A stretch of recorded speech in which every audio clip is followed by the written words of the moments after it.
What's good? How y'all doing this afternoon? Welcome back to the Forever I Love Atlanta Sports Podcast. It's your boy, The Don. My co-host, King, he can't make it this afternoon. He's still stuck at work, 9 to 5, still going for him this week. Happy holidays to everybody. We're covering the game for this upcoming Sunday, the Atlanta Falcons versus the Kansas City Chiefs, the defending Super Bowl champs. I brought on a good friend of mine from RGF Football. What's good? Let everybody know who you are, where they can find you. Hey, how are you? Thanks for having me. I'm Ryan Tracy from RGR Football here on YouTube and from the Locked On network of podcasts as well. I look at the Chiefs mostly and then a lot of work on the draft as well. All right. And I already had a conversation with the guy telling him, man, when we start doing our draft prospect show in January, he's going to come on some more to talk about the draft. We already know what the Falcons need, but he's going to go more in depth of potentially what players we should look for after we look at the head coach and GM hire once we figure that out soon in the next few weeks. But if you're new to the channel, y'all already know what to do. Hit that subscribe button. Also hit that like button. Share this content out with Atlanta Sports Fanatics. And hit us up in the comment section. As always, come holler at your hometown sports podcast. All right. So the game this week coming up. Pull it up real quick. So the last time we played the Chiefs won 29-28 in 2016. I remember that game. I was at that game vividly. We had the lead, and Eric Berry happened, right? Yeah, we tried to go for two, and Matt Ryan threw the pick, and Eric Berry ran it back for a pick two. So yeah. I know the Chiefs are a very different team since then. They don't have Alex Smith anymore. We know that. Eric Berry's no longer on the team.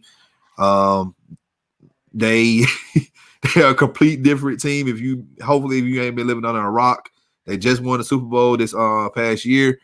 And I remember that season. That was our last game. We lost all the way up to the Super Bowl when we lost against the Patriots.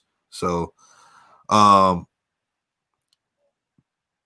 just for a second, just tell me how you guys been playing this season so far. I know you guys are looking primed to make it back to the Super Bowl, but I just want to get your insight real quick on that. It's been kind of a journey. It's obviously with the quarterback being who he is, Patrick Mahomes fixes a lot of flaws, right? And it lets you get past some things. But there's a lot of change on the offensive line. They're piecing it together basically week by week.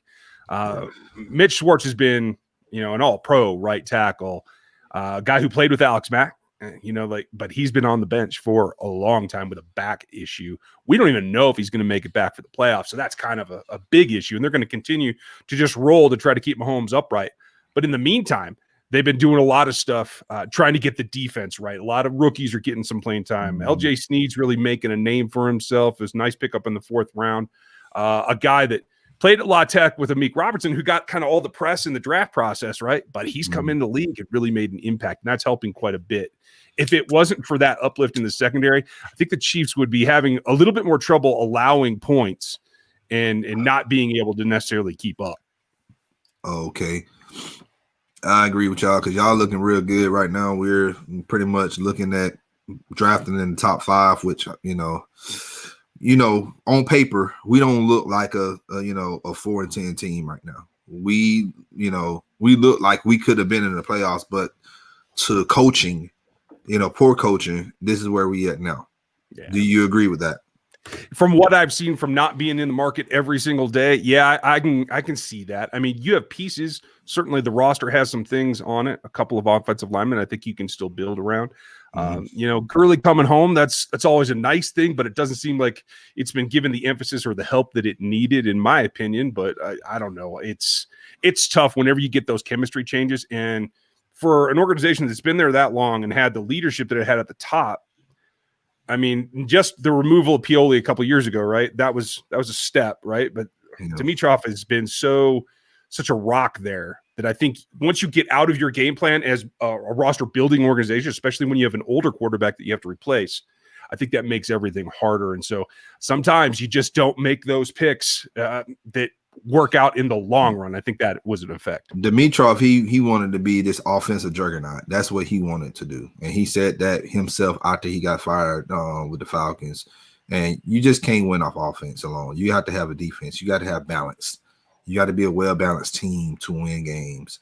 And Matt Ryan and Julio Jones, they can't do it by themselves. They need the guys on the other side of the ball to do it. But ultimately, you have to have the coaching staff to win games, to go out there and game plan perfectively or close to it, to make the end game adjustments. Yeah, you can score 21 points in the first half, but what we're gonna do in the second half? And we seen this happen yesterday. So, but Matt Ryan right now is 2-1 against the Chiefs. All right, like I said, this Chiefs team that we playing now is totally different from what we used to be playing because we only see you guys every 4 years. Matt Ryan's thrown 5 touchdowns in 3 games against the Chiefs. This is Pat Mahomes' first time playing the Falcons in a regular season game. I know we've seen you guys in, was it the 2018 preseason game? Mm-hmm. I believe, yeah. And yeah, y'all came in at Mercedes-Benz Stadium. Y'all beat us in that preseason game. That was that first long bomb from Mahomes, right? Where you first got a glimpse of what it might turn into. Yeah, we seen it, and it was a dime too. Yeah. So the first meet we played against y'all, I'm just spitting out history right now, was in 1972. Y'all won that game 17-14. We played each other 9 times so far, and y'all lead the series 6-3. So and right now that y'all still on the longest win streak of the Falcons with 4 consecutive wins from 1972 to 1994. All right. So, did you leave? I lost battery on my camera. Hang on 1 second. You good, man? We're going to skip over the injury report because we don't know who's going to suit up or not. It's too early in the week. We had to do the show a little earlier because normally we do our shows on Thursday, but Thursday is Christmas Eve, and who about to do a show on Christmas Eve? No. So I'm trying not to. I'll tell you that. Look, man, I'm not doing anything on Christmas Eve. I'm just relaxing with my family. But so let's talk about the direction that both teams going in. Like we said, you guys are looking at y'all are defending Super Bowl champs. Y'all are trying to repeat for that. Tell me how likely that is. I mean, nothing's ever for sure, but are all the chances that we've seen of the Super Bowl hangover not happening and a team having a chance to go back? I feel pretty strong that this is one of the teams that has looked the best since we saw the whole Brady juggernaut continue to just kind of roll year over year. But even then, it's never a given. It's always a contest of who gets into the dance. And then once you're there, what can you do? Because some teams are going to get hot. And even on the AFC side, I mean, you never know what's going to happen. I mean, I'm a little thankful actually that the Raiders didn't make it because there's a matchup thing there because you play that team over and over and over twice a year. Like there's something there. So I'm a little relieved at that point, but I feel like they have a 50-50 chance, if not more. Yeah. But I feel like right now the teams, I feel like they're going to get hot in the playoffs in the AFC side, Tennessee and Buffalo. Like AFC, NFC, I'm really scared about those Seahawks. Seahawks right now, they're flying a little bit under the radar. No team's not really giving them credit. Yeah, we know the Rams are favorites right now to win the NFC West.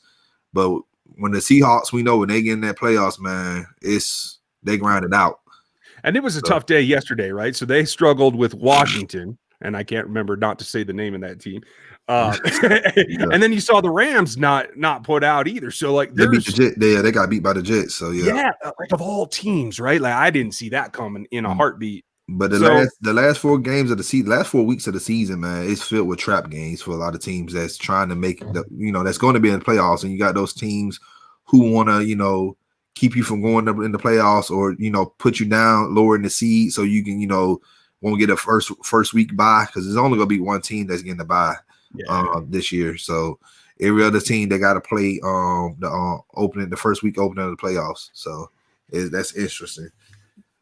It puts a lot of stress on them, right? Yeah, I can't imagine like you feel like you're up here and you're just kind of floating through until what you think is a team that you can get past, and then you step on it and something blows up in your face. it's a difficult job, I think. Yeah.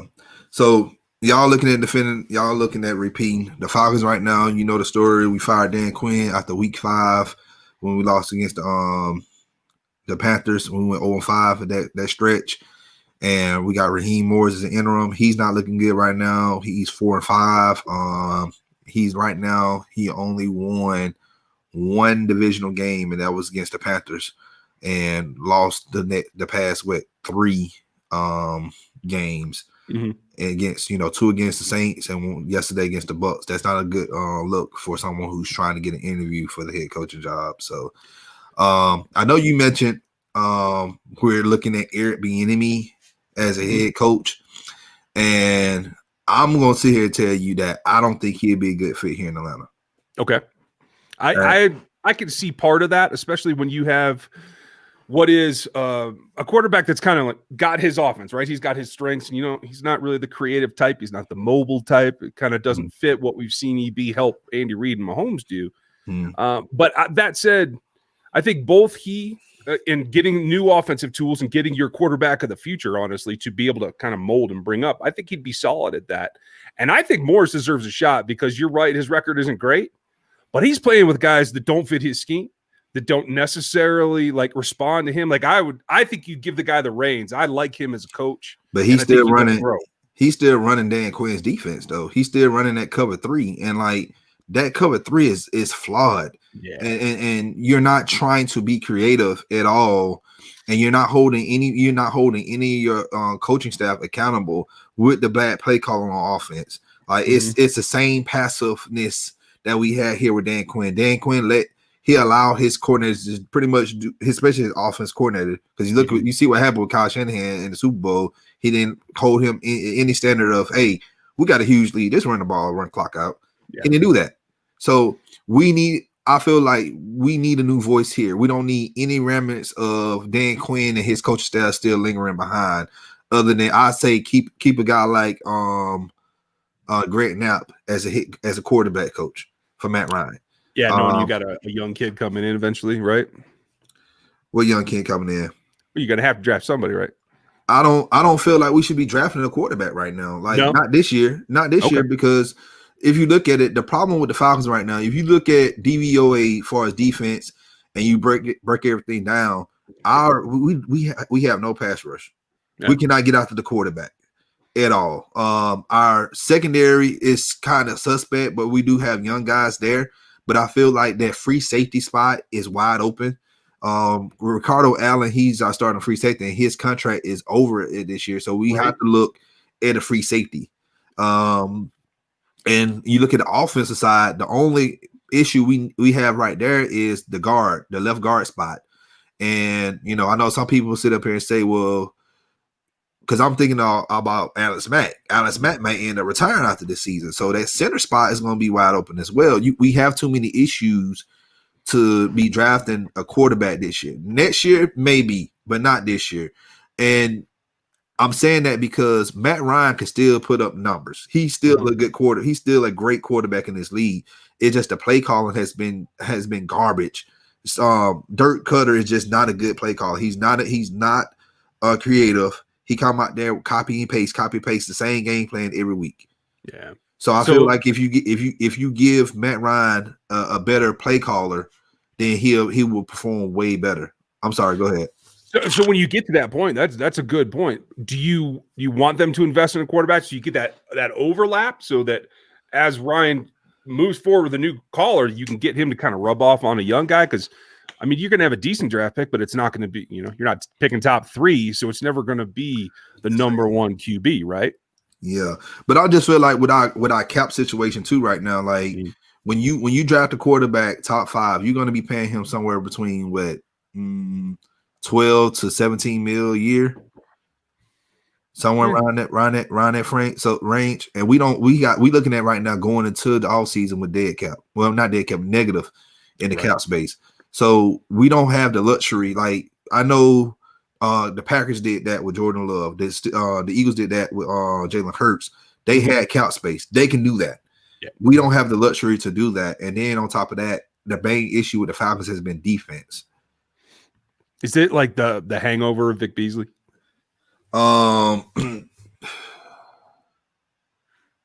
You talking about like him not working out as our passer?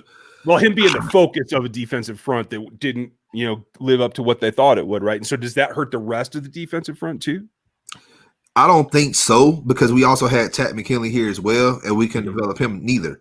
Yeah. You got Grady Jarrett. I just feel like our defensive line was built wrong and was flawed to begin with, because we had smaller guys. Look, if you look at Vic Beasley, Vic Beasley is what, 240. All right, probably less than that. And you asking this man to line up as a DN with his hands in the dirt against somebody that's 300 plus pounds. You're not going to win that. You're not going to win that battle. You might win some battles, but you're not going to win the war. All right, same thing with Tat. Tat was like, what, 245, 250? We need bigger guys up front. We need some bigger guys. Like, look at Cam Jordan. Cam Jordan, what, almost 290. Right. So a classic 3 or 4-3 DN, big, set the edge. Yeah, I'm with you. Yes. You can lean on your linebackers, though. Like, I don't know what's going to happen with Deion Jones, but like he seems to be like the guy that you need to build that whole middle part around and let him kind of dominate like how they attack with whatever they have in the defensive front. And he's looking good. At Fourier Olakun looking good as well, the other linebacker. But I feel like we should move Fourier to Mike and move Deion to outside linebacker.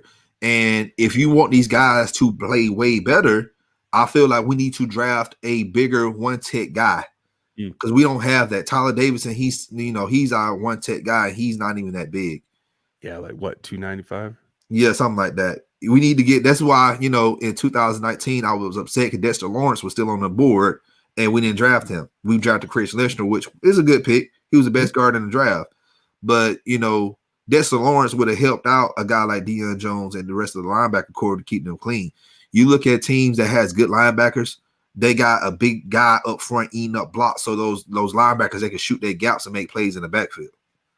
Yeah, they need it. They need the help, especially if you're going to stay in that 4-man front.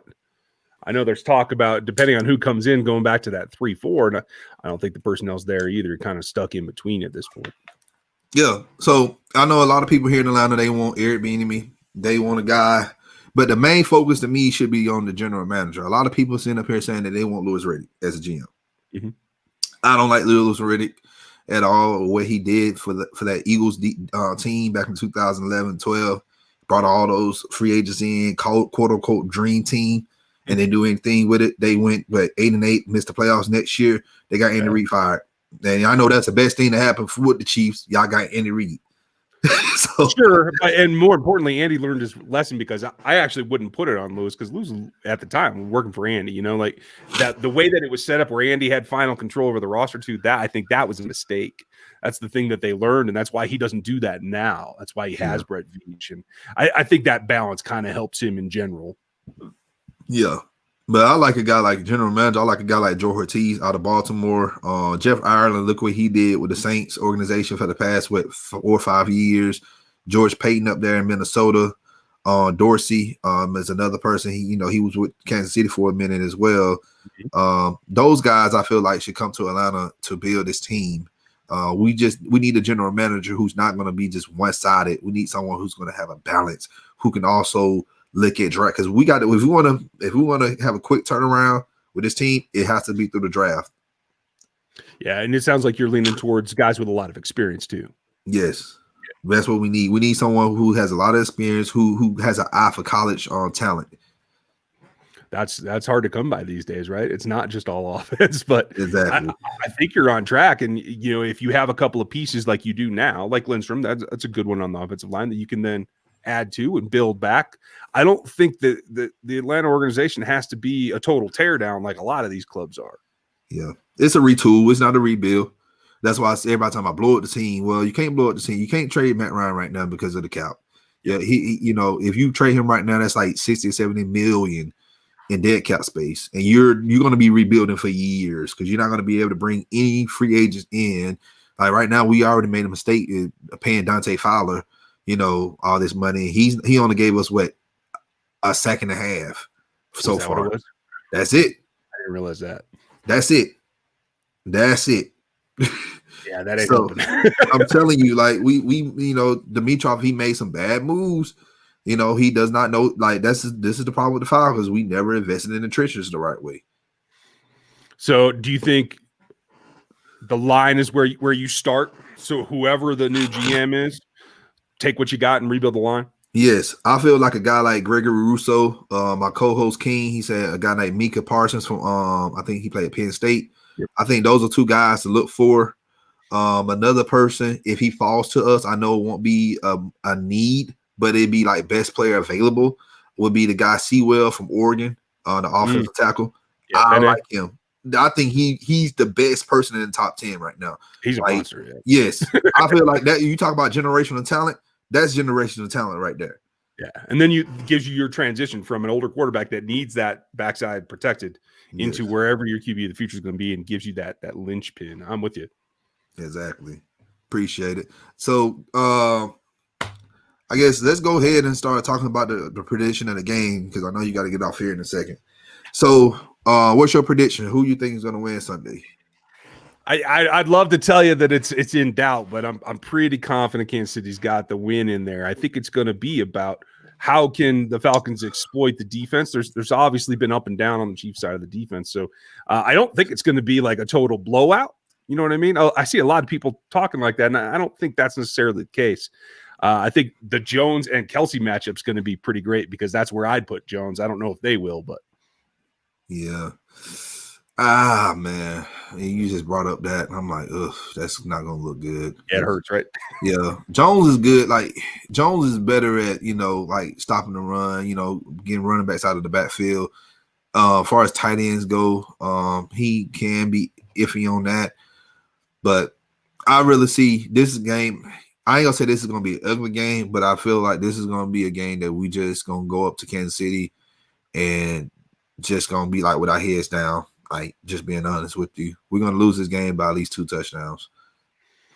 Yeah, that's probably about right. But focus on the spark that you can get. It's also a tough thing, because the Chiefs are coming off that win against the Saints, right? Where they went down to the wire and they had put out the entire game. Guys are a little bit tired. Lost Clyde Edwards-Helaire. That's a tough one. Ooh, you got to. You need your running back, especially in the playoffs. Got to count on Lev Bell now. And, Lev's starting to pick up speed a little bit. He's been slow since he signed to get into the offense, but there's some question marks there. So, I don't know that the front's gonna give you that much trouble against what the Chiefs have in a rebuild offensive line. But I think it's going to be competitive for a bit, and we'll see what happens. Okay. All right. So, yeah, my score for the game will probably be somewhere between, I'd say, 28 to 14. Yeah, something like that. So I think Kansas City's going to break 30. I'm going to call it. I was just trying to be a little, optimistic because our defense I feel like our defense, they played well, against Tampa Bay, yesterday, but it's just that first half, and then the second half, we went back to playing prevent defense, bend but don't break, but we actually broke every time. We allowed them to score on every drive in the second quarter. So. That's what gets you. I think I'll go like 33-21. We'll call it that. Right. That'll work. All right. Well, hey, man, I appreciate you coming on this show. We enjoyed it. Also, let everybody know, who you are again, where they can find you. Yeah, I appreciate the time, and thanks for having me on. I don't get to talk to Falcon fan that often. I got family down there, so they probably enjoy it a little bit. But you can find me at Rogue Analytics, is where I do all the draft metrics. Basically, my system is built on top of all the draft metrics you've ever seen from the combine and everything else. It's just twisted into a functional metric that actually works. So I do that. I'm over at RGR Football here on YouTube, and you can find me on Locked On NFL and Locked On Chiefs on the podcast network.